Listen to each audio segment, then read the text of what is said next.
Alors, ma fibre paternelle a vibré parce que là, on est dans les camps du hockey, un sport majeur, mais il y a aussi les camps du basketball, hein, le ballon rebond. Oui. Tes enfants jouent au basket à l'école? Non, mais ma fille avait un intérêt, puis enfin, on va peut-être y revenir, là, mais non, je lisais que le fils de LeBron James, ils vont jouer ensemble.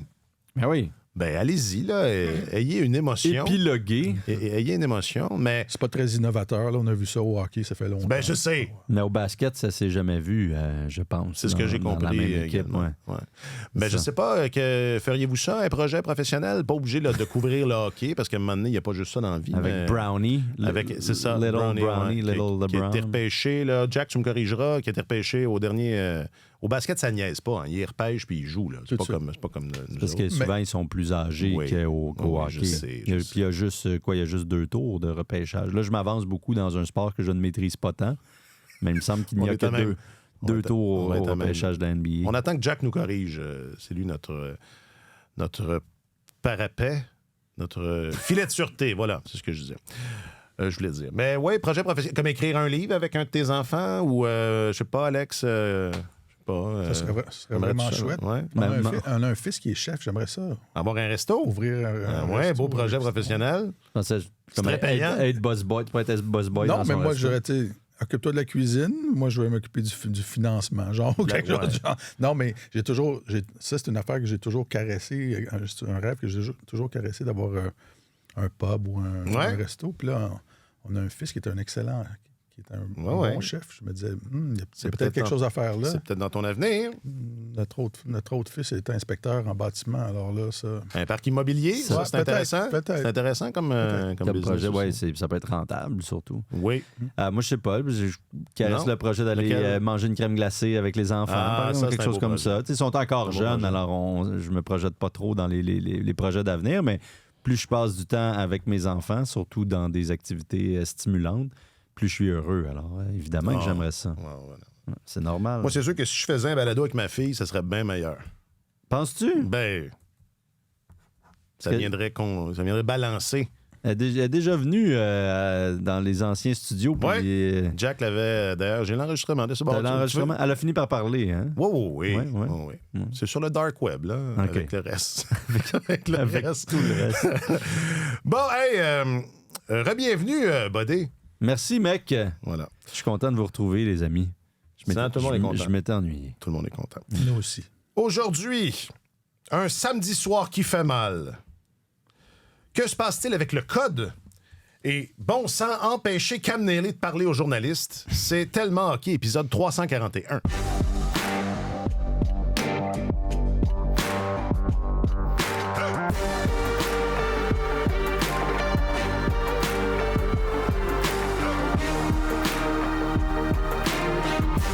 Avec votre journaliste affecté aux affaires du Canadien et du hockey, Monsieur Alexandre Gascon. Salut, Alex. Bonjour, messieurs. Et votre journaliste principal. Non! Chroniqueur. Et voilà. J'étais en train de me dire, pendant que je te présentais, que toi, je te manque jamais. Tu sais, Marc-Antoine, je le manque une fois sur 2. Mais lui, c'est son nom que tu manques. Ouais, ben, je veux ça ou... Et voilà, et c'est ça, j'ai perdu... ma fille, elle l'aurait eu. Votre chroniqueur principal au service des sports, M. Martin Leclerc. Bonjour, messieurs. Salut, Martin. Je m'appelle Alexandre Coupal. Moi, comme joueur, je voulais jouer beaucoup de matchs. Je voulais avoir mes répétitions parce que je voulais, quand la saison commence, tu sais, j'étais prête.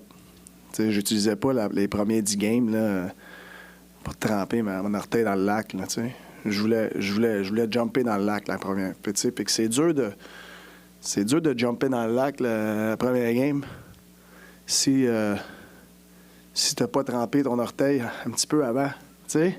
Fait que moi, c'est le même, je voyais ça. Puis c'est pas tout le monde qui... Tu vas demander la question à 20 joueurs en bas. Là. Tu vas avoir des... C'est sûr, les jeunes, ils vont dire qu'ils veulent tout jouer, là. C'est normal. Là. Mais tu vas avoir des vétérans qui veulent pas en jouer gros. Tu vas avoir des vétérans qui veulent en jouer beaucoup. Puis, tu sais, comme entraîneur, c'est... Tu le sais, ça. T'sais, fait que, mais je pense que c'est important d'avoir des répétitions. Puis t'espères que ces répétitions-là, ils te coûtent pas un prix. T'sais. Martin Saint-Louis sur la pertinence de jouer plusieurs matchs préparatoires ou enfin d'avoir un calendrier de matchs préparatoires costaud. On va régler ça tout de suite parce que moi, ça m'a étonné un peu dans les réactions. Mais évidemment que nous allons épiloguer abondamment sur le genou de Patrick Laine et les conséquences que ça aura. C'est de la vieille histoire, on n'a pas besoin de mais ça m'a surpris que la réaction, ce soit ça, le nombre de matchs. Il y a trop de matchs. Il y a beaucoup de gens qui ont écrit ça, des collègues, là, des confrères. Il y a trop de matchs. Il y a trop de matchs préparatoires, alors qu'il y en a moins qu'il y en avait et que... Laine, c'était son deuxième. Ben oui, c'est ça, on sépare. Il y en a 6, on sépare moitié-moitié. C'est ça. Les gars en jouent à peu près 3 sur 6. Les 3, on s'entend que c'est pas trop là, pour se remettre dedans, non? Puis il y a une question de revenus là-dedans. Là. Avant, on en disputait 8, jusqu'à 8. Alors, c'est ça. Pour certaines équipes, ça signifie des revenus intéressants. Pour l'association des joueurs aussi, ils ne sont pas contre ça. Mais les joueurs ne disputent pas 6 matchs pré-saison. Puis je trouve que c'est un peu le même genre de faux débat que... quand John Tavares était blessé aux Jeux olympiques à Sochi, est-ce qu'on devrait envoyer nos meilleurs joueurs? Ils ne sont pas payés. Oui, ils veulent aller aux Jeux olympiques, puis ça fait partie du risque. Tu sautes sur la patinoire, tu peux te blesser dans une séance d'entraînement. Donc, on va arrêter les séances d'entraînement. Ben, c'est ça. Ben, t'as raison, c'est dangereux. Là, c'est bien trop dangereux. Le risque zéro, ça n'existe pas. Quand tu es un athlète professionnel, une blessure, ça peut arriver. Alors, je pense que c'est un faux débat. Non, mais c'est ça. Moi, j'ai été surpris que ce soit ça, que ça prenne tant de place. Ben, ça s'ajoutait à la blessure de Drew Doughty, qui, lui aussi, ça va être compliqué. Donc, je pense que c'est comme un petit effet d'entraînement, là, de mouvement de panique du genre, ça n'a pas de bon sens, que les vedettes se blessent comme ça, alors que c'est des matchs qui n'ont aucune signification, puis qui ne jouent pas à fond de train. Puis... Bon, c'est sûr que là où je peux comprendre qu'il y a une interrogation, c'est que tu as un club comme le Canadien qui était presque complet samedi soir puis qui affronte une équipe C des Maple Leafs de Toronto avec des gars qui clairement luttent pour leur survie. Le niveau d'intensité est vraiment pas le même, là, on s'entend. Cédric Paré, lui, il sait bien qu'il lui reste probablement pas grand temps. Que ce soit lui ou un autre, c'est sûr que ça peut créer une dichotomie là, dans l'intensité du match puis dans les risques peut-être pour certains. Mais ça reste que tu peux pas commencer une saison en disant bon, mais là, on s'est entraîné pendant une semaine et demie, là, let's go les boys. Ça prend, comme Martin Saint-Louis le disait, il faut s'être remis en marche un peu, même si les gars sont dans une bonne condition physique. Ils vont tous le dire, il n'y a rien qui remplace un vrai match de hockey, une vraie compétition, puis ça vaut dans peu importe le sport que tu pratiques. Là, l'entraînement, c'est essentiel, nécessaire, mais il n'y a rien qui remplace le moment X, le feu de l'action. Alors, c'est ça, je suis un peu d'accord avec Martin. Là, ça en prend des matchs préparatoires. Ouais. Est-ce que ça pourrait être ramené à 4? Oui, mais ça reste que ton équipe en jouerait... Les gars qui vont faire partie de ton équipe, ultimement, en joueraient probablement 3, dans le sens qu'on aurait moins de temps à perdre, puis on ferait les choses différemment. On évaluerait plus vite, on couperait certains gars plus rapidement, mais ceux qui comptent, entre guillemets, là, j'aime pas ça le dire comme ça, en joueraient quand même certainement 2, probablement 3, pour pouvoir être prêt à temps. Ouais. Donc, c'est ça. Je pense que ça, comme les joueurs du Canadien le disaient dans le vestiaire hier, Joshua Roy, entre autres, je pense que ça fait partie du sport, puis c'est un risque que tout le monde accepte, même si c'est bien malheureux dans son cas. Qu'est-ce que vous avez pensé de la séquence, le contact en tant que tel, parce que il y a... Enfin, je sais pas. C'est un genre de réflexe, là, malheureux. Je suis pas mal convaincu que Cédric Paré n'avait pas l'intention de blesser Patrick Laine. De toute façon, où serait son intérêt là-dedans? C'est pas ce qui va le faire jouer dans la Ligue nationale. Ah oui, t'as sorti le genou contre un gars, t'as réussi à l'arrêter. Hey, tu vas percer la formation des Maple Leafs de Toronto, qui est quand même pas si facile à percer, on s'entend. Alors, moi, je peux pas croire que c'est intentionnel. Il faut vraiment... Je pense qu'il faut faire preuve un peu de mauvaise foi pour se dire que Paris a fait exprès là, d'en venir à ça avec Laine. C'est un réflexe malheureux. Il est arrivé des conséquences néfastes, là, mais j'ai pas l'impression qu'il voulait le blesser. Il a sorti le genou au dernier instant. Il se sentait battu probablement. Puis il savait peut-être qu'il allait le faire trébucher ou quoi que ce soit, mais tous ceux qui ont joué au hockey savent que c'est le genre de mouvement que tu peux avoir subi. Ça se passe tellement vite. C'est un réflexe. Ouais. C'est ça. Un mouvement rapide, subi, que tu n'avais pas nécessairement planifié puis qui entraîne des conséquences malheureuses. Conséquences c'est biomécanique aussi. Là. Quand tu veux mettre en échec un joueur adverse, il faut que ton genou pointe dans cette direction-là si tu veux le toucher. Puis 99% des pénalités pour avoir donné du genou qui surviennent, c'est ça. Souvent, ça se passe dans les espaces libres, là, pas le long des rangs. C'est ça, au milieu de la glace. Et un joueur fonce vers un adversaire. Puis là, au dernier instant, l'adversaire bifurque et le gars qui ne veut pas manquer sa mise en échec élargit un petit peu sa posture pour pouvoir lui toucher, mais il n'y avait aucune intention là-dedans. Là. C'est malheureux, mais il n'y avait pas d'intention malicieuse. Et corrigez-moi si je me trompe, mais c'est dangereux pour les deux aussi. C'est pas. Ça aurait pu. C'est ça. Dans ce sens-là aussi, c'est ça. C'est dangereux pour. C'est pas juste dangereux pour celui qui attaque. C'est dangereux aussi pour celui qui défend. Enchaînons, puis ensuite, on pourra se concentrer sur les répercussions les répercussions, encore là. On pourra se concentrer sur le camp. L'effet boule de neige. Disons ça. Ben oui, mais c'est beaucoup ça aussi, la trame narrative. Puis enfin, il n'était pas là. Il n'était pas dans les plans, l'aîné, il y a 1 mois. Là, donc, je ne sais pas jusqu'à quel point c'est une perte dramatique, mais... là, il était là. Oui, c'est ça. Non, je sais, mais... Enfin, on y viendra, parce que j'hésite à comparer ça à Kirby Dach l'an dernier, mettons. Mais vous me direz ce que vous en pensez. Arbor, je l'ai dit Florian, ça va être mêlant quand Florian va faire l'équipe. Xhekaj qui, s'est jeté sur Paré. C'est des choses qu'on voit pas tant. Puis c'est pour ça que je parlais du code tout à l'heure. Apparemment que le code proscrit ça, mais dans ce cas-ci, ça n'a pas été le cas parce que Paré voulait pas se battre avec Xhekaj. On peut le comprendre. Personne, je pense pas que... Ça m'apparaît pas anormal. Ça m'apparaît comme une décision raisonnable. Ouais, voilà. Ouais. Et là, Xhekaj a été chassé du match ultimement. Là, il va être mis à l'amende. Qu'est-ce que ça vous dit, ça, sur... Est-ce que c'était la bonne chose à faire? Martin? Écoute, je comprends la réaction vraiment intempestive de Xhekaj, instantanée. Les joueurs du Canadien ont reçu une forme d'aide durant l'été. Là. La seule aide qu'ils ont reçue, c'est l'arrivée de Patrik Laine.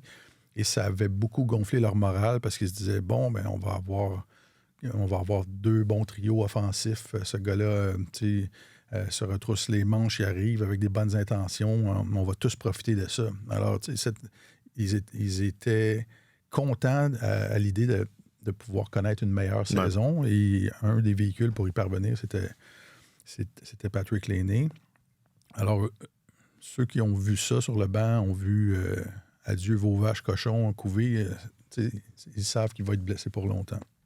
Alors que la réaction de Xhekaj, je la comprends, mais je pense que ça aurait dû être fait plus dans la forme. Là. Les joueurs, je ne suis pas nécessairement d'accord avec le code, mais offre-lui une occasion de vraiment acheter les gants et de rétablir son honneur. Et s'il ne le fait pas, là, il arrivera autre chose par la suite.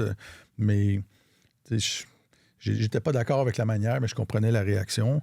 Puis, ça a fait en sorte que, le Canadien s'est retrouvé avec 4 défenseurs. Puis ça a été un autre match préparatoire complètement gâché pour le Canadien. Là, ça fait 3 des 4 premiers matchs ont servi, à mon sens, à peu près à rien, à aucune préparation pour l'équipe.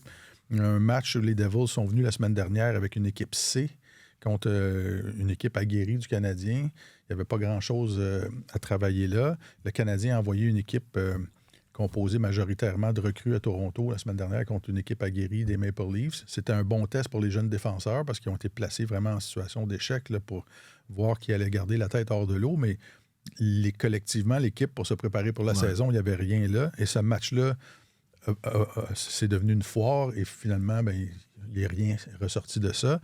Et là, ça fait en sorte qu'il reste 2 matchs préparatoires à disputer et on n'a pas vu grand-chose de se construire. La seule chose que j'ai vue, moi, de positive dans ce camp-là, à date, c'est la tenue des gardiens.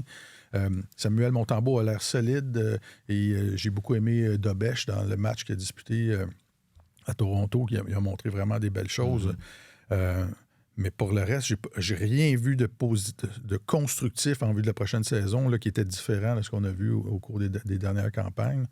Et il reste pas beaucoup de temps. Et puis là, il faut trouver un ailier droit pour le deuxième trio, puis il faut faire une place pour un jeune attaquant, puis l'attaquant 5 qui est 0 en 1000, alors ça va pas très bien. Herbert Xhekaj sait qu'il ne restera pas dans la Ligue nationale juste en raison de sa robustesse, puis qu'il a besoin d'apporter plein d'autres éléments pour pouvoir rester dans cette brigade défensive-là.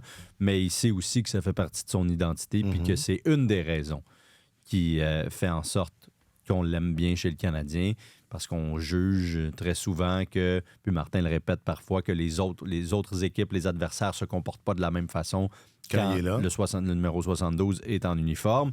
Il y a certainement une part de vérité là-dedans. Alors, même s'il le dit et le répète qu'il n'a plus à jouer aux policiers, qu'il n'a rien à prouver à personne, qu'il a démontré qu'il était capable de se battre, qu'il a pris les plus vaillants et belliqueux pugilistes de cette ligue-là, il les a affrontés, que ce bout-là est fait, donc il a gagné le respect de ses pairs jusqu'à un certain point. Il sait aussi que quand arrivent des situations comme celle-là, ou du moins il pense que c'est son rôle de venir légiférer, si je peux dire. Alors, encore une fois, on comprend d'où ce feu-là a été allumé ou comment ce feu-là a été allumé.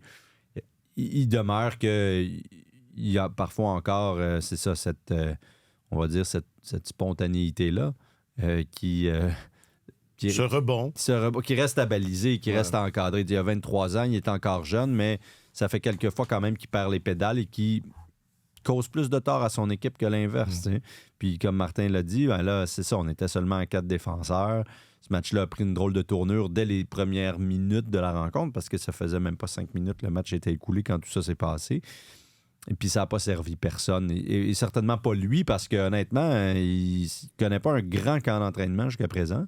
Et il n'a pas pu se faire justice dans ce match-là. Alors oui, il aurait peut-être eu à aller voir Cédric Pareil, qui est quand même un grand monsieur aussi, là, qui mesure 6 pieds 4, pèse 210 livres. Donc, ça ne veut pas dire qu'il a le goût de se battre ou qu'il doit le faire, là, mais ce que je veux dire, c'est qu'au moins, il y a la carrure de l'emploi. Là, il peut physiquement faire face à Xhekaj, mais c'est ça. Je pense pas qu'il n'a pas aidé son équipe, puis pas tant sa cause, personnellement. On pourrait faire l'argument là, que Paris savait, là, ou je sais pas, là, c'est sûr que ça s'est passé vite, là, mais c'était pas sournois, là, c'était pas si sournois. C'est juste que voyant, enfin, de ce que j'ai compris de la séquence, voyant que Xhekaj voulait engager le combat, Paris semblait clairement vouloir s'en aller, ce que Xhekaj a refusé. Oui, exact. Puis, je n'irais pas jusqu'à dire là, que Paris n'a pas eu l'occasion je pense qu'il a pris une décision, il a décidé de ne pas se battre, ce qui est bien correct, là, comme on dit. Puis je veux pas...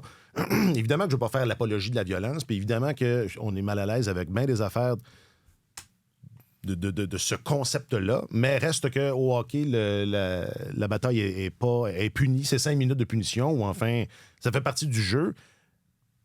Parce qu'apparemment, il y a cette idée-là d'autorégulation. Là, quand les arbitres font pas le travail, il y a des gars pour lancer des messages comme quoi on fait attention. Pour gérer le thermostat. Exactement. Puis c'est exactement ça que...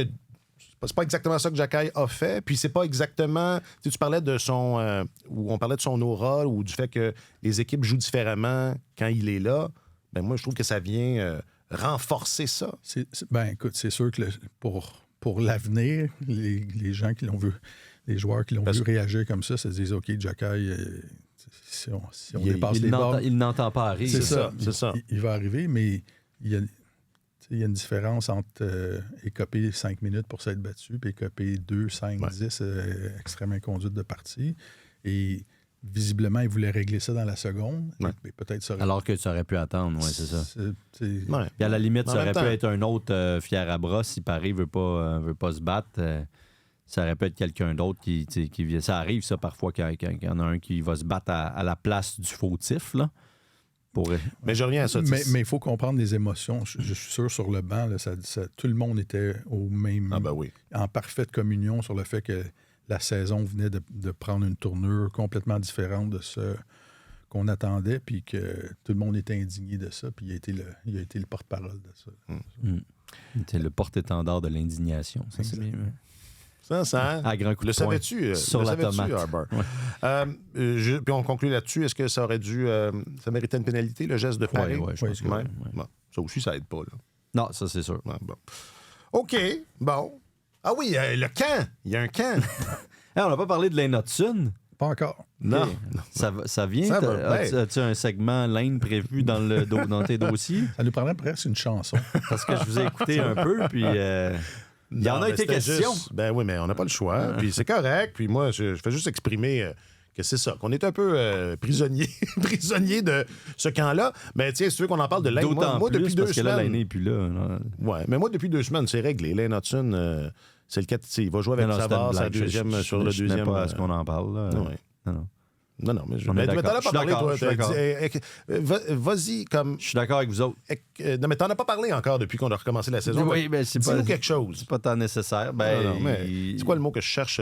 Comme, ébahi-toi. Ébahi? Ébahi, non, mais aide-moi, là. Épanche-toi. Non, mais soit époustouflé par Lane. Oui, ben je suis quand même... ce qui m'impressionne, moi, de Lane Hudson, c'est que peu importe ce qu'on lui présente, puis il affronte toujours un calibre de jeu de plus en plus élevé, que ce soit à l'université ou quand on l'a vu les premières fois avec le Canadien au camp de perfectionnement ou l'année dernière en fin de saison ou au camp d'entraînement. C'est que peu importe le niveau de compétition qui se présente devant lui, c'est comme si ça n'affectait pas son jeu, son comportement, sa prise de décision, le temps qu'il a pour réagir, ce qu'il est capable de créer sur la glace. Donc ça, c'est généralement un signe d'un gars qui est prêt à se mesurer à cette compétition-là sur une base régulière. Je trouve que pour un défenseur de 20 ans qui arrive des rangs universitaires, c'est très, très impressionnant. Donc oui, c'est cette qualité qu'il a jusqu'à présent, parce qu'il va certainement frapper peut-être un muret, peut-être pas un mur, mais bien, ce serait un talus, bon, quelque chose du genre, éventuellement. Une chaîne de trottoir. Une chaîne de trottoir, ça, mais ça, en bicycle, tu peux prendre mal. Une solide débarque. Ça peut faire mal. Ça risque d'arriver. Ça va arriver, en fait.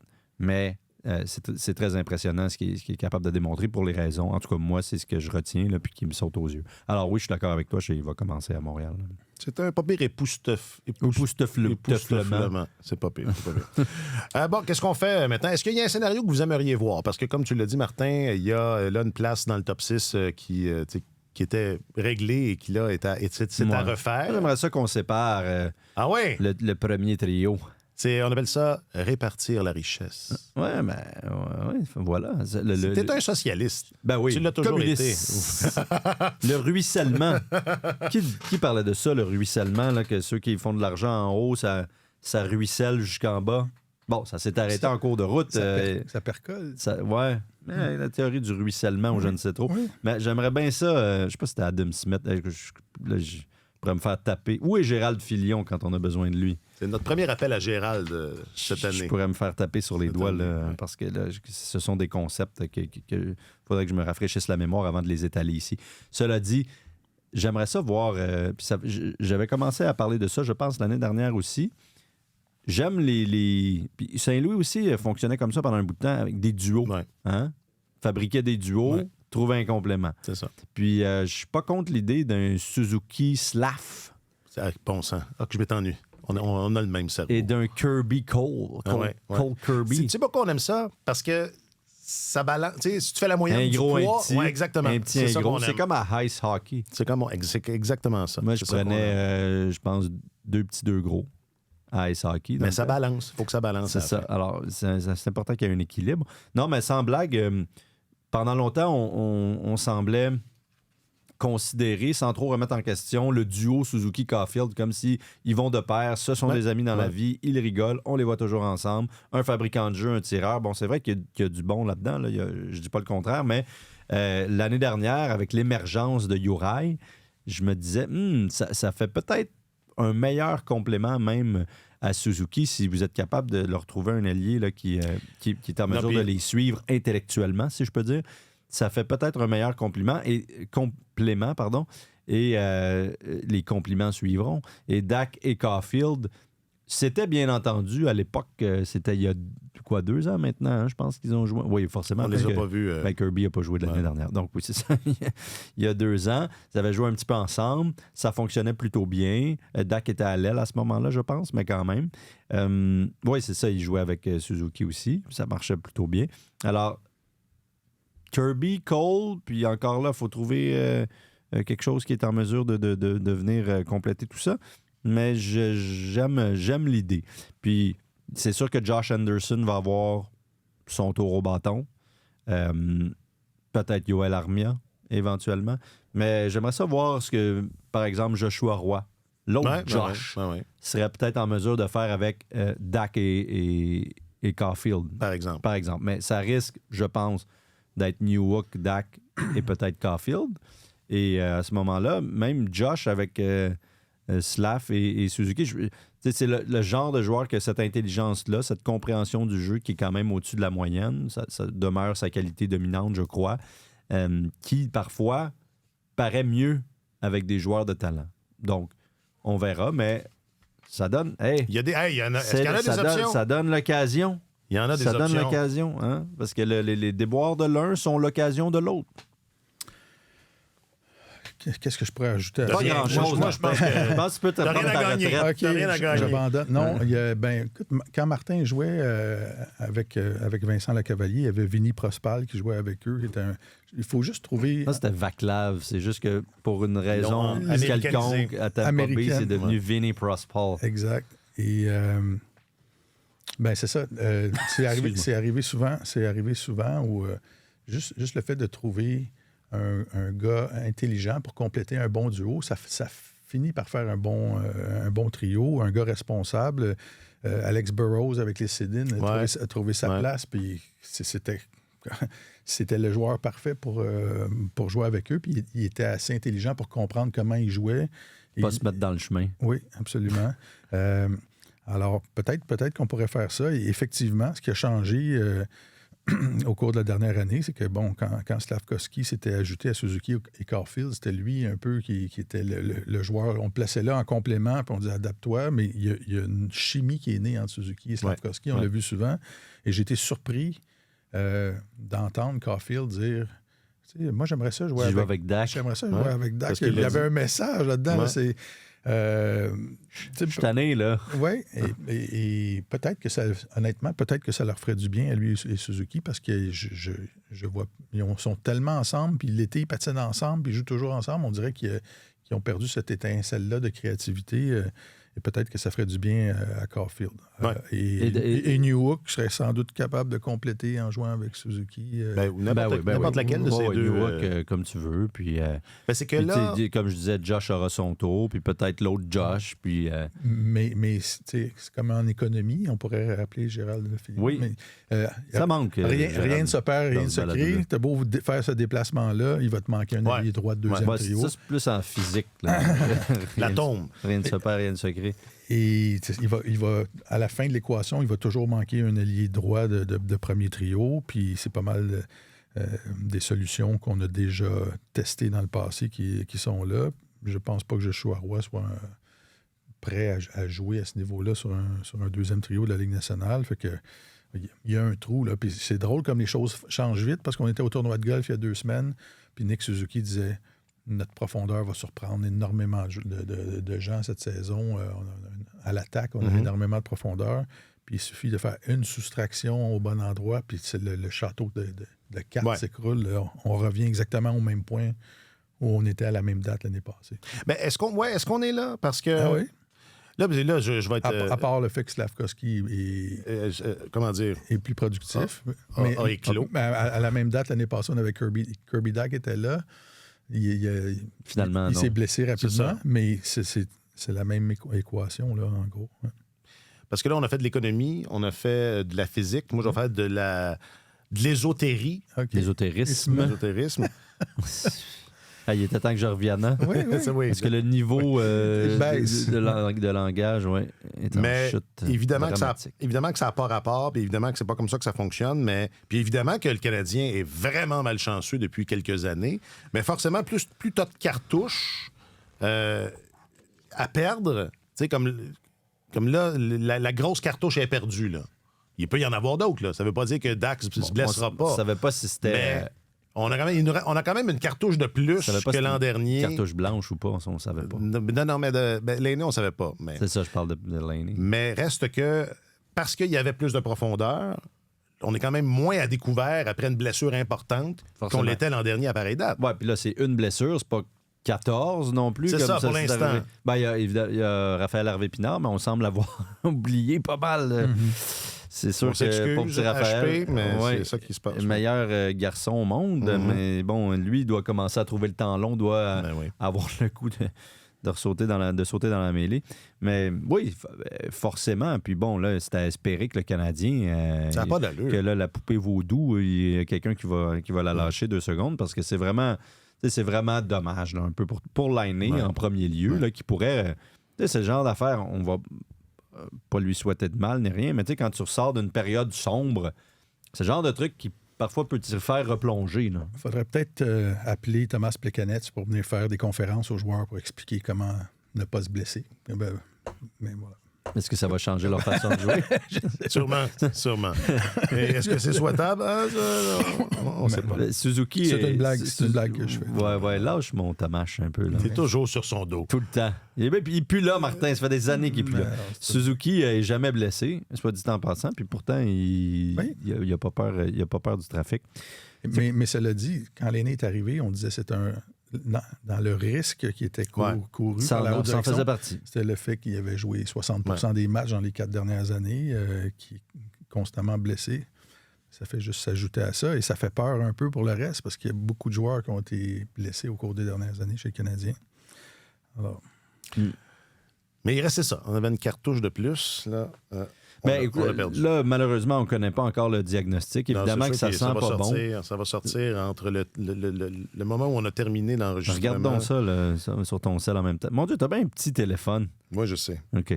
Je me demande si ça va sortir si rapidement que ça. Mais peut-être... Dans un cas, ça semble être un cas lourd, là, un cas il y a peut-être beaucoup d'enflure. Et habituellement, pour ce genre de cas-là, plus grave, les joueurs vont à New York ou en Ohio pour aller prendre une deuxième opinion médicale. Puis après ça, on décide. Alors, je ne sais pas si ça va se régler dans les 48 heures. Si oui, écoute, qu'on l'envoie sous le bistouri le plus vite possible, mais ça n'annonce... Mais généralement, il faut attendre un peu avant de lui permettre de se faire opérer. Et puis, bon, la grâce que l'on peut souhaiter à l'aîné puis aux Canadiens, c'est que les ligaments ne soient pas complètement déchirés. Il y a probablement, je ne suis pas docteur, là, mais il y a probablement un scénario dans lequel l'aîné pourrait revenir en janvier, par exemple, s'ils sont chanceux. Si c'est une opération de reconstruction du genou parce que les ligaments sont déchirés, là, on parle plus de 6 à 8 mois. Donc, à toute fin pratique, la saison est terminée. Comme Dak l'année dernière. C'est ça, un ligament croisé antérieur déchiré, c'est fini. Saison terminée. Exact. Mais il y a certainement un scénario dans lequel le Canadien est un peu plus chanceux dans sa malchance et l'aîné aussi. Et ce serait possible de le revoir dans 3-4 mois, par exemple.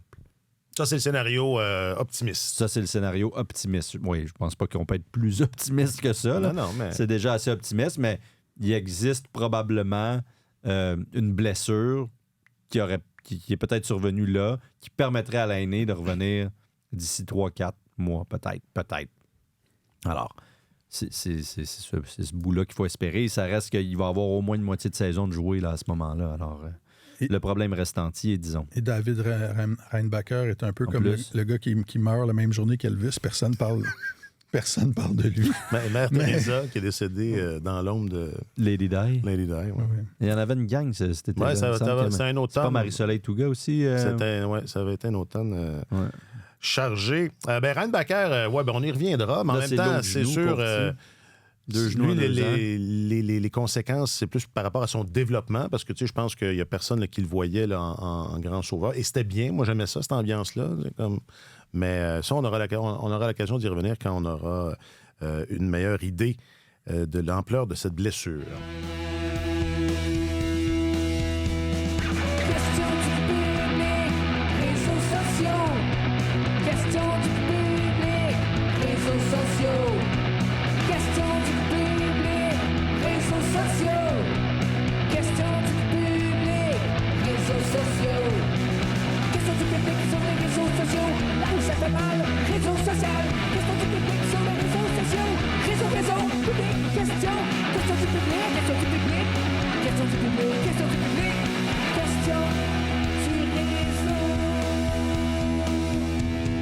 C'est pour toi, ça, Alex. C'est pour ton grand retour. Honnêtement, la version ça me fait plaisir. Rock du thème de la question. Pas mal une de mes préférées.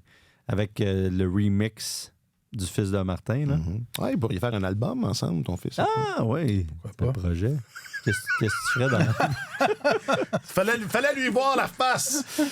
Martin, j'aurais du triangle en arrière. Pourquoi pas? On a demandé via les réseaux sociaux de Radio-Canada Sport. Selon vous, quel joueur a été retranché trop tôt du camp du CH sur le book Facebook? Robert Trépanier, Owen Beck, bien meilleur que plusieurs encore avec le grand club. Je ne vous laisse pas réagir tout de suite, là. On va réagir en groupe après. Sylvain, peut-être Beck, mais de toute façon, il n'y a pas vraiment de place. Il faut en faire une pour Kapanen. Et là, Zachary va incarner le message qui est revenu le plus souvent. Lainé. Patrick Lainé. J'ai le genou de Patrick Lainé aussi. Ouais. Jacques sur Facebook, Patrick Lainé. Sur Twitter, ouais. Ça s'appelle, c'est comme ça que ça s'appelle. Twitter. Jack Kerouac, aucun. Denis Beck, Alexis Arguin, Jacob Perrault. Ça a le mérite d'être original, mais je ne suis pas sûr que Perrault a fait... ce qu'il fallait. Était-il là? C'est un peu ça ma question. Je pense pas qu'il était... Moi, je l'ai pas vu. Dans le troisième groupe. C'est ça. Simon Langevin, toujours sur Twitter, le genou gauche de Patrick Lainé. Et finalement, sur YouTube... Et là, on a un compte TikTok. Il y a quelqu'un qui m'a dit ça. Mais j'ai pas de. On est sur le TOC. On est sur le TOC. On est TOC. Sur le Tube. Est-ce qu'on est sur LinkedIn, finalement? Non, sur le TIN. Sur le TIN. Je vais poser la question. Faudrait, si on veut attirer une clientèle corporative. Sérieuse. Ouais. Clientèle sérieuse. Ouais. Parce que là, c'est beau, les fanfarons. Là. Les fanfarons qui nous croisent sur la rue là, pour nous saluer, mais ça nous prendrait des gens sérieux. Qui ont avec des moyens, exact. qui dépensent pour attirer les publicitaires. BMW présente la question. Owen Beck, c'est une blague, là. Il n'y a pas de. C'est pas une marque de voiture qui existe. Non. Owen Beck dit Mathieu Veillette sur le Tube. William Trudeau. C'est Guillaume Côté sur YouTube. Il est parti vite, William. Pardon, Guillaume Turcotte, ouais, ben comme c'est un ça. petit oiseau. C'est ça. Mais... Et Beck encore, Crash, a dit ça sur le Tube. Alors, messieurs, on va commencer avec Beck. Non. Je pense pas que Beck, c'est un peu comme Reinbacker. Je pense que c'est pas un espoir du même calibre, là. Ben, non, mais reste que c'est un peu l'avenir. C'est correct que cet avenir-là... Je sais pas à quel point c'est l'avenir, Beck. On verra, là, mais ça reste que je pense qu'on a beaucoup pété Bernier et lui-même, par son premier camp. Beaucoup pété Bernier. Oui, c'est comme ça qu'on dit. Par son premier camp d'entraînement. On l'a encore... Il y a 2 ans, on dirait qu'on regarde tout son développement et ses prestations à travers le prisme de ça. Et ça semble être plus l'exception que la règle, ce camp-là. Jusqu'à présent, il n'a pas connu un mauvais match préparatoire. Je pense que c'était contre les Devils de mémoire, là, qui est un match particulièrement soporifique où pas grand monde s'était distingué. À part lui, il avait eu quelques chances de marquer. Puis, donc, c'est pas un mauvais joueur. C'est pas ce que je dis, mais ça me paraît assez clair qu'il n'est pas prêt pour le moment. Puis, son rôle éventuel est assez défini. T'sais, ça ne sera pas un problème d'identité, dans son cas. On sait que c'est un genre de remplaçant à Jake Evans, plus ou moins. Là. Dans le meilleur des cas, ça deviendrait un centre de 3e trio avec une certaine valeur offensive. Peut-être un peu plus d'attaque que Jake. Mais ça reste à voir. Mais je suis vraiment pas convaincu, honnêtement. Puis, il y a beaucoup de gens. Il y a des gens qui pensent... il y a des recruteurs dans le milieu qui n'étaient pas des grands fans de Beck nécessairement, de son niveau de courage, tout ça. Puis que c'est un gars qui va jouer des matchs, mais est-ce qu'il va s'établir dans la Ligue nationale? C'est ça. Je pense qu'il y a encore beaucoup à prouver au Owen Beck. Puis il sort des rangs juniors, une année professionnelle dans la Ligue américaine, ça va lui faire le plus grand bien. Donc, non, moi, je pense que c'est normal qu'il soit parti. Moi, j'ai beaucoup aimé Jared Davidson. Je ne l'ai pas nommé, mais et l'an dernier aussi, Davidson. Ouais. Et quand j'ai vu son nom dans la première grosse vague de coupure, ça m'a surpris un peu parce que dans chaque match où on l'a utilisé, il a trouvé le moyen de se démarquer. De faire des trucs qui qui alimentait l'attaque du Canadien, s'impliquait physiquement. Il a donné des bonnes mises en échec. Il a allumé des jeux en attaque. C'est un gars qui est capable de marquer des buts aussi. Il en a marqué 80 à ses 2 dernières saisons juniors. Dans la Ligue américaine, l'année passée, 11 en 38 matchs seulement avec le Rocket. Je trouvais qu'il avait fait des bonnes choses. Puis je me disais peut-être qu'on va le voir dans un autre match. Alors, c'est ça. C'est un gars que je vais surveiller particulièrement à Laval cette année parce que je pense que s'il y a encore un petit peu d'ascension dans son jeu, ça peut devenir un bon joueur là, de 3e, 4e trio pour le Canadien. Il faut que tu essaies d'éviter dans la Ligue nationale d'avoir des gars qui sont là, qui sont juste des figurants et qui n'ont aucun impact jamais sur les matchs, qui font juste leur travail, puis tu ne vois jamais changer le cours d'une présence ou tu ne vois jamais influencer le déroulement d'un match en volant une rondelle puis en causant un revirement qui va donner un but. Et Davidson est capable de faire ça. Il a des bonnes mains. Il y a de l'amélioration à faire encore au sein des 2 derniers trios chez les Canadiens. Alors, c'est ça. Moi, j'ai beaucoup aimé Davidson. Ça va être ses débuts professionnels à Davidson? Non, il a joué un peu avec le Rocket l'année dernière. Pas une moitié de saison, à peu près une quarantaine de matchs. Oui, 11 buts quand même en 38 matchs. 38 matchs, bon, c'est bien ça. Ça, c'est bon, ça. Non, mais c'est bon. Puis il avait aussi été... il s'était fait remarquer l'année dernière aussi, Davidson, au camp du Canadien. Donc, ça fait quand même un moment il passe pas inaperçu. Jamais, vraiment. Puis on va le dire, on l'a peut-être déjà dit, mais on va le dire, puis on va le redire. Mais c'est ça, le Rocket va avoir une équipe encore cette année intéressante. Oui, certainement. Ça, il n'y a pas de doute. Oui. Il reste Kapanen. Moi, j'ai dit il y a 2 semaines, après ses premiers matchs préparatoires. Et il reste Heinemann, Kapanen. Heinemann. Si on écarte Barré-Boulet, parce qu'il y a 27 ans, puis à un moment donné, c'est une équipe en reconstruction, est-ce que tu vas... Il faut que tu fasses de la place à des jeunes aussi. Il reste Heinemann, puis il reste Kapanen pour les jeunes qui peuvent obtenir un poste régulier, à mon sens. Kapanen est en avance sur Heinemann, mais il y a d'autres considérations. Je ne suis pas certain qu'on lui préférera pas Émile, là, qui est un peu plus vieux. Qui doit passer par le balotage, j'imagine? Qui a plus... Heinemann, non, je pense pas. Qui a plus de millage en Amérique du Nord, forcément. Heinemann a 22 ans. L'autre en a 21. Ouais. Mais il y a plus de millage en Amérique du Nord, quoique ça n'a pas semblé non, ça n'a pas paru vraiment de ce qu'on a vu. Mais je sais, c'est difficile à dire, honnêtement. Je n'ai pas été beaucoup dans l'entourage de l'équipe. En fait, je n'ai pas encore été dans l'entourage de l'équipe dans les derniers jours. Ce sera le cas à partir de maintenant. Mais Kapanen a été franchement impressionnant. Il s'est distingué, puis c'est probablement lui qui est le plus méritant en ce moment. Mais là, on le ferait jouer à l'aile. On dit toujours que c'est pas un problème pour un joueur de centre intelligent de s'adapter puis de jouer à l'aile. Ça reste que lui a dit, depuis 5-6 ans, je n'ai jamais vraiment joué à cette position-là. Là. Mais c'est vrai que c'est nettement plus facile de jouer à l'aile. Disons que, oui. Il n'y a rien là, même. Certains diraient certains. Ce sens-là est plus facile à suivre que le sens inverse. Là. Alors, théoriquement, ça devrait pas lui poser problème, mais c'est quand même pas exactement la même chose non plus. Il y en a qui sont plus à l'aise souvent. Les joueurs de centre jouent beaucoup plus dans l'espace libre, là, en défensive et tout ça.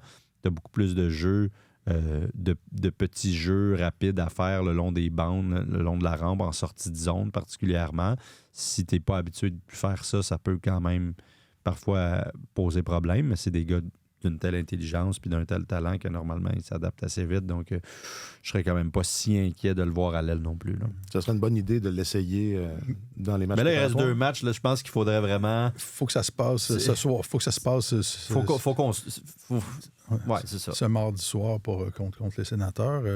Puis, je me demande si ça ne change pas son statut par rapport à la direction du Canadien, Kapanen, le fait que ce soit un poste à l'aile qui est ouvert, parce que comme joueur de centre, tu regardais la ligne de centre du Canadien, là, c'était difficile de mériter un poste. Dvorak est là, il y a un contrat, c'est un vétéran que tu peux pas refiler à qui tu veux sur le marché des transactions. Et il se passe toujours quelque chose quand il est sa patinoire. Comme ça tantôt, Dvorak, je trouve que c'est le meilleur exemple de ce que tu disais. Il fait pas mal, mais il se passe jamais rien. Tu regardes la feuille de match après, puis il a joué 15 minutes. Je l'ai pas vu. Il était là. C'est ça. Et Jake Evans est là aussi, quand même, dans un rôle bien défini. Fait que là, il n'y avait pas vraiment de place pour lui. Puis souvenez-vous, et je ne fais pas une comparaison, là, mais Suzuki, quand il a commencé, il était ailier au sein du 4e trio, puis il a gravi les échelons tranquillement.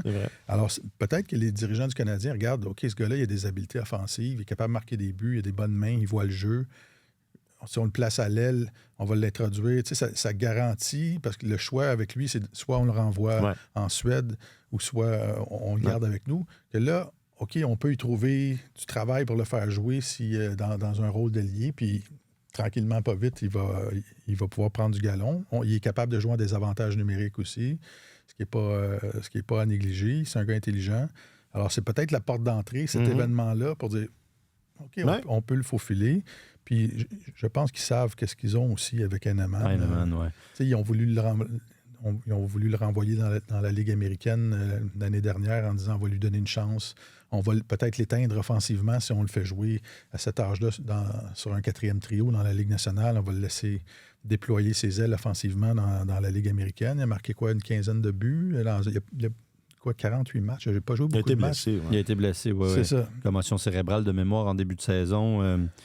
Il a joué 48 matchs quand même. Il a 15 buts, 29 points. Là. C'est pas mauvais. Là. Non, c'était pas mauvais. Mais là, ils savent ce qu'ils ont avec lui aussi. Fait que c'est à eux de décider, mais avec un gars qui a la possibilité, éventuellement, si tu as des blessures en cours de route, qui peut jouer au centre. Après s'être adapté à la Ligue nationale, qui peut prendre une place au centre. Fait que, il y a toutes sortes de considérations qui entrent en ligne de compte, mais c'est deux cas intéressants. Non, puis tu perds un Finlandais, c'est un Finlandais. C'est important, ça, ces affaires-là aussi. Là. Il y a des... La démographie. Ouais, voilà. Oui. Fait que on a la politique, l'économie, l'ésotérie. Je vais continuer d'appeler ça comme ça. Puis un Suédois, ça marche pas. La géopolitique. Ben, c'est pas pareil. C'est sûr que c'est pas pareil. Ça pourrait être déséquilibré un peu. Oui.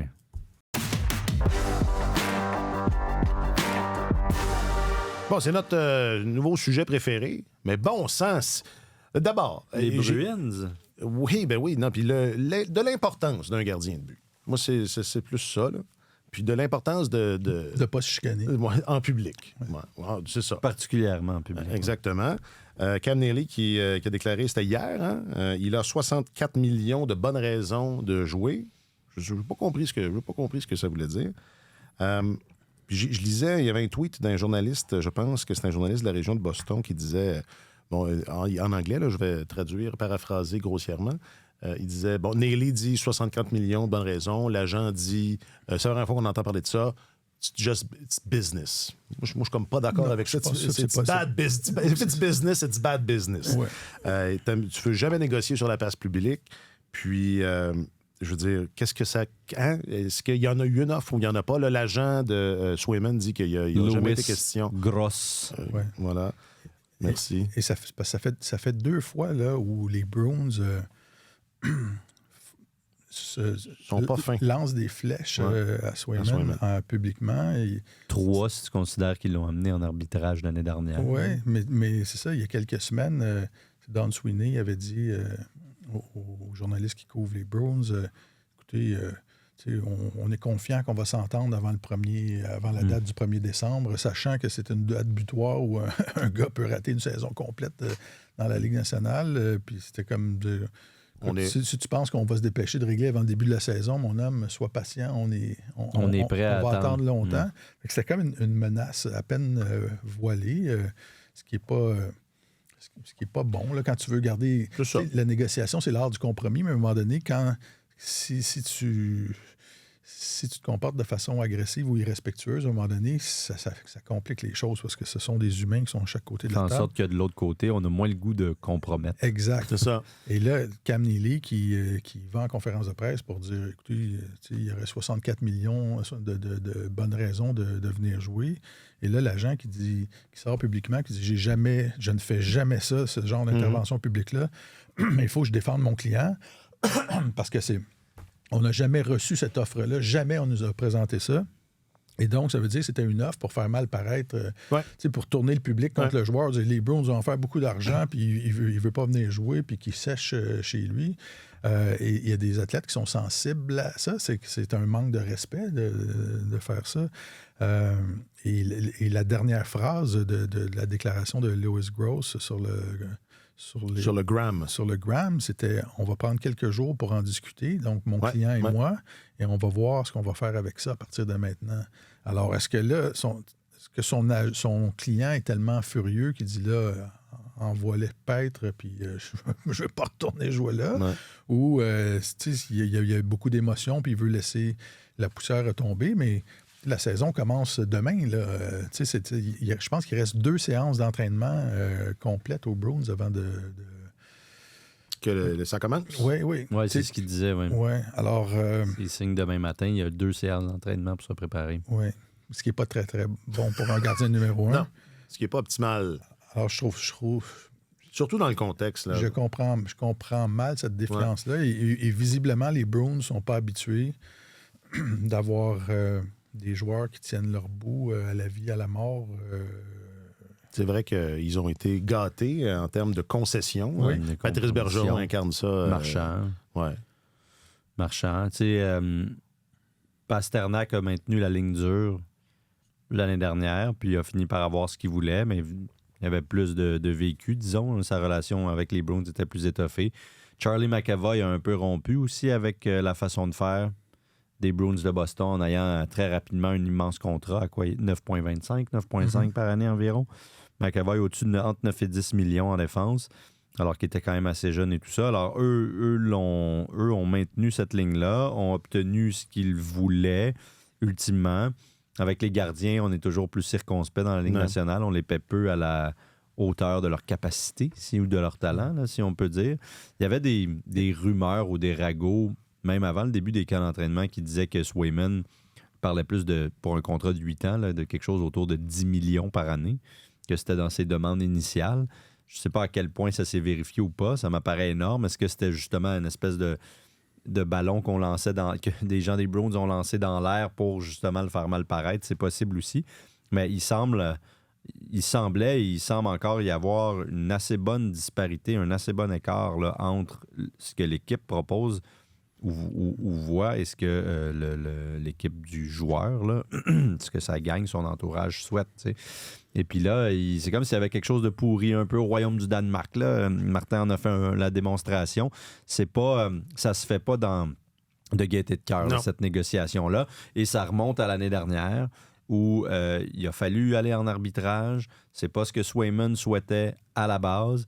On lui a donné environ 3,5 millions de dollars, mais le processus a été très exigeant, peut-être même un peu humiliant pour le gardien, comme ce l'est parfois, au point où quand il en est sorti, il a dit « Moi, je ne veux plus jamais avoir à traverser cette situation-là » parce que ça aurait pu être le cas encore cette année. Hein? Oui. C'est juste que les deux parties ont décidé de ne pas se rendre là. Non, on va négocier, on va trouver un terrain d'entente.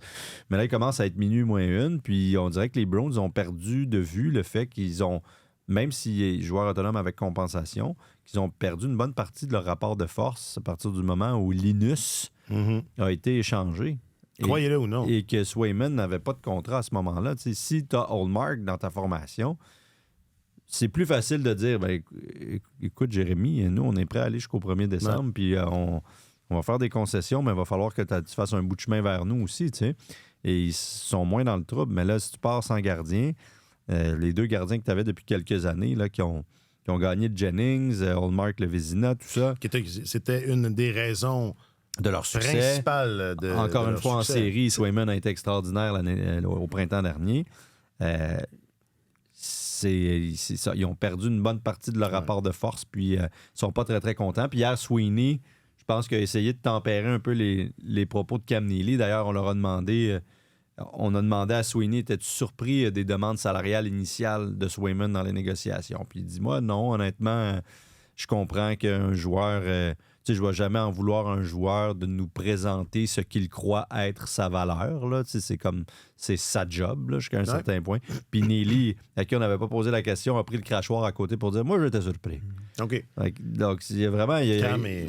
c'est ça. Le bas blesse quelque part. Et la faiblesse de son dossier à Swayman, c'est ça, c'est qu'il a partagé le temps de jeu presque à part égale avec Ullmark. Fait que tu te présentes à la table de négociation puis tu exiges un des meilleurs salaires de la Ligue nationale pour les gardiens numéro 1. Puis là, tu te fais répondre, oui, mais tu n'as pas été utilisé comme un gardien numéro 1.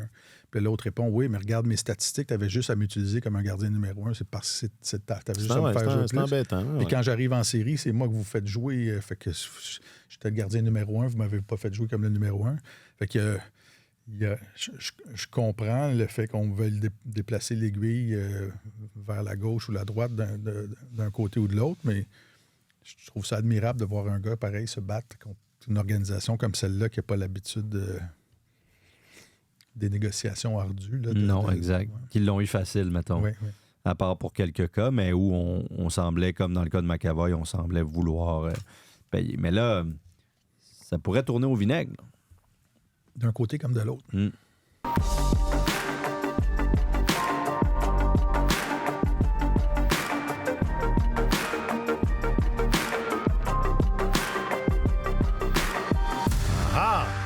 Au vinaigre à Boston. Ça fait plaisir aux partisans et aux partisanes. Enfin, j'imagine. Du Canadien. Pas des Bruins. Pas des Bruins. Je regarde Stat, c'est ma nouvelle émission. Non, je dis toujours Stat, mais c'est pas Stat, c'est Dumas. Okay. Dumas avec Gildor Roy. C'est pour ça que je pense à... Qui n'est pas un fan des Bruins. Oui, c'est un fan des Bruins, Gildor. Ouais. Alors, on s'excuse à Gildor. Oubliez pas, là, quand vous êtes là, sur votre téléphone ou devant votre ordinateur, je ne sais pas si... votre tablette, peut-être, quand vous êtes là, cliquez. J'aime, je m'abonne. C'est bon. C'est bon. Moi, je voulais lancer un appel à nos auditeurs parce que ça fait quelques années, la confection de nos derniers T-shirts de Tellement Hockey remonte à quelques années. J'aimerais ça que les gens nous écrivent d'où ils nous écoutent pour qu'on puisse faire de nouveaux T-shirts avec nos T-shirts de tournée, où est-ce qu'on a mis le nom des villes. Le nom des villes, d'où les gens nous écoutent derrière. Ouais, t'as raison, on serait dû pour une petite mise à jour. Ben oui, puis parce qu'il y en a plus... évidemment, ce T-shirt-là... Ils nous font plus, là. Je l'avais porté hier. Moi, je peux plus le mettre. Pourquoi? Parce que t'as pris du poids? Ouais, du coffre. OK, ouais, c'est pas pareil. Parce que j'ai vieilli. C'est pas pareil. Tu t'épaissis un peu. Exactement. Mais Marc Bergevin l'avait dit. Je suis plus un jeune poulet du printemps. Comme aurait dit. C'est bonne idée. Mais là, est-ce qu'on peut... c'est compliqué, ces affaires-là. On peut pas en faire plus puis en faire tirer à des auditeurs. Je pense qu'on pourrait. Je pense pas simple. C'est sûr que si c'était juste de nous autres, on pourrait. Venez nous voir dans la rue, puis pétition. On va toujours... Ouais. Mais là, on va mettre Jack là-dessus. On a un producteur. On en financera une douzaine nous-mêmes, puis on les fera tirer ou quelque chose. Ouais, c'est une belle activité pour le dark web. Est-ce que ça contreviendrait un quelconque code? Il faut vérifier. C'est pour ça qu'on va faire ça. On va vérifier. Dans les bas-fonds. On va faire nos... Bonne idée, Martin. Alors, c'est ça. Sinon, on se tournera vers le dark web. Personne ne va le savoir. C'est ça. C'est là qu'on... c'est fécond. C'est là qu'on est C'est fécond sur le dark web. Tellement hockey, là. Ouais. Fait que c'est ça. On a tout dit. Ouais. Martin Leclerc, tu es notre chroniqueur principal au service des sports. L'émotion m'étrangle. Merci infiniment, mon vieux. C'était un plaisir de vous retrouver et de retrouver notre bon vieux Alex qui a fini par sortir de France. Voilà. Ils l'ont laissé. J'ai eu du bon temps. Sa tournée de Vox Pop parisienne. C'était bon, semaines de Vox Pop. Oui, c'était bon. Alexandre Gascon, tu es notre journaliste affecté aux affaires du Canadien et de la LNH. À nouveau. Voilà. Merci infiniment et très heureux de te retrouver. Plaisir d'être avec vous, messieurs. Jacques-Alexis Bernardin signe Tellement Hockey. Merci, Jack. Je m'appelle Alexandre Coupal. Bonne semaine et à vendredi. Sur tous les terrains et sur tous vos appareils, Radio-Canada Sport.